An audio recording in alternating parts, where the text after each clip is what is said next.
Hello, fellow Diecast collectors. I'm Logan, the 64th Gear Jammer Skeele, back with you with another exciting episode of Toy Talk. Toy Talk is dedicated to talking about all things diecast, from trucks, cars, farm toys, to construction and planes. I like to talk about the manufacturers of the replicas or the actual machine. Today's episode is about the beginnings of Milwaukee, Wisconsin. How's that? I thought this episode is about the Allis Chalmers 6080 row crop tractor. Well, it is. But first, a brief history of the origins of the Allis Chalmers Company. Charles Allis's father, E.P. Allis, arrived in the very year that the city of Milwaukee was established. The year was 1846. The Allis Chalmers Company literally began when E.P. Allis bought the Reliance Iron Works at a sheriff's sale in 1861. Reliance supplied the water pipes and pumping stations for Milwaukee's first public water system, besides other plumbing and iron parts. Edward P. Allis Company went on to build steam engines and mill equipment.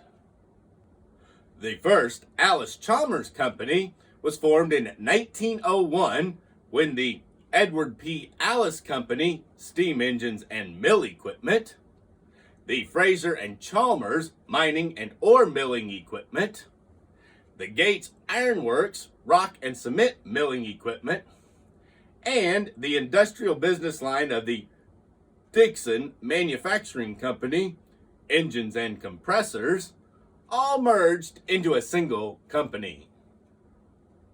This merged company was reorganized in 1912 as the Allis Chalmers Manufacturing Company.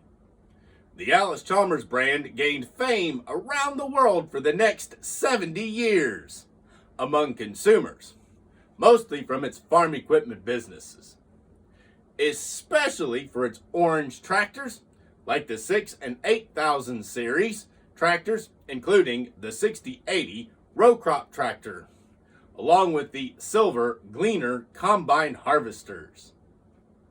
In the 1980s and 1990s, a series of divestitures transformed the company and eventually dissolved it. Its successor today are Allis Chalmers Energy and AGCO.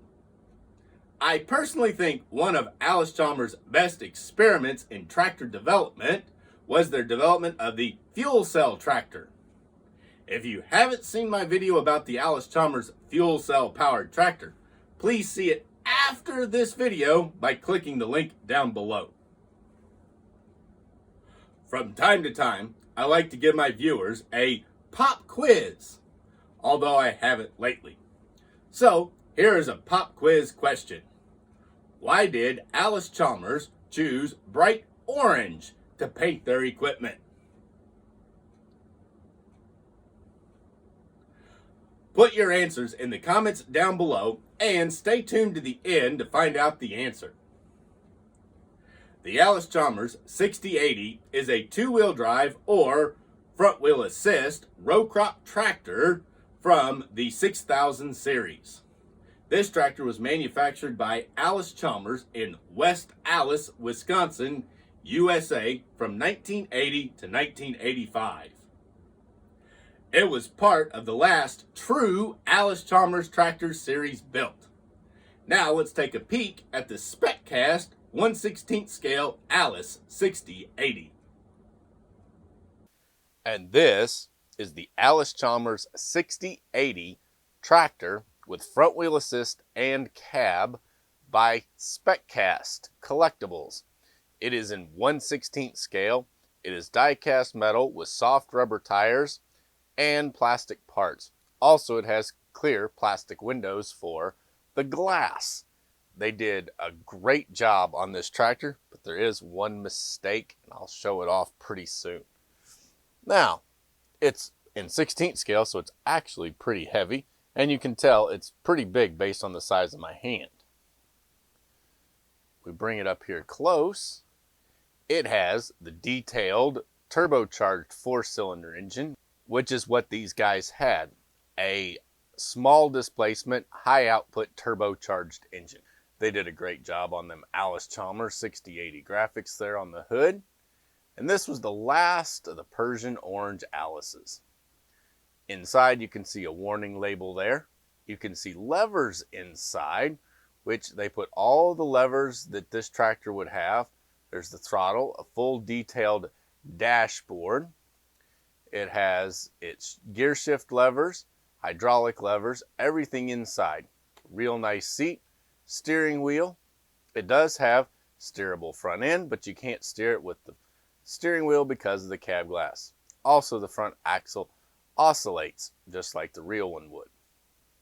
There's steps and a door handle. Now let's go around towards the front. You can see that nice pre-cleaner sitting up on the hood. It has the suitcase weights hanging on the front.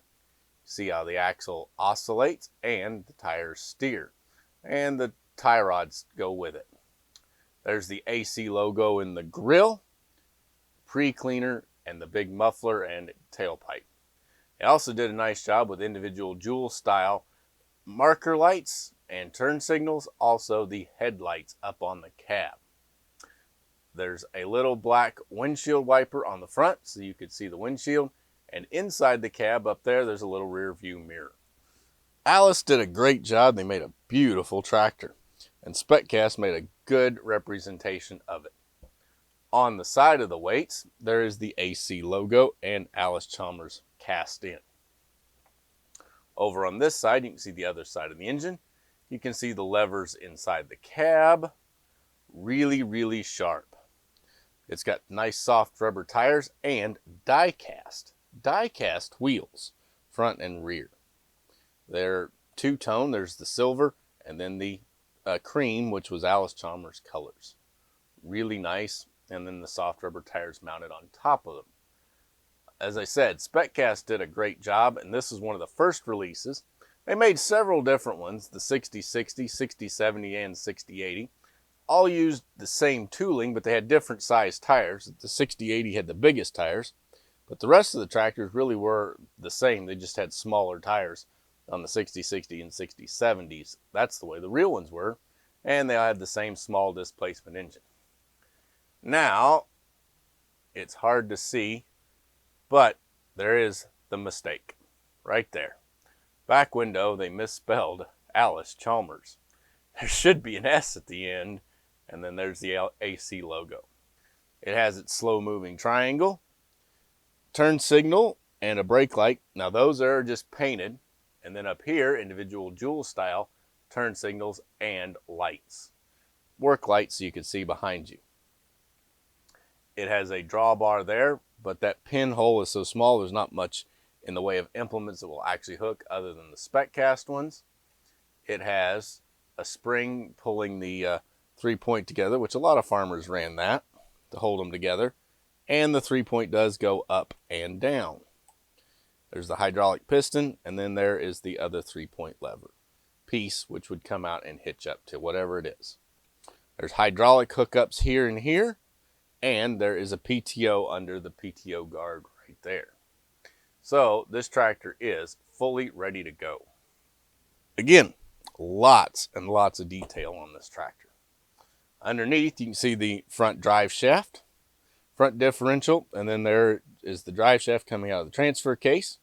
There's your rear axle detail, bottom of the engine detail. It's got nice tubing, filters, everything you really need to make this a really nice tractor. It has hydraulic steering. You can see the dust joints over on the front axle when it steers, and then you can see the tie rods steering.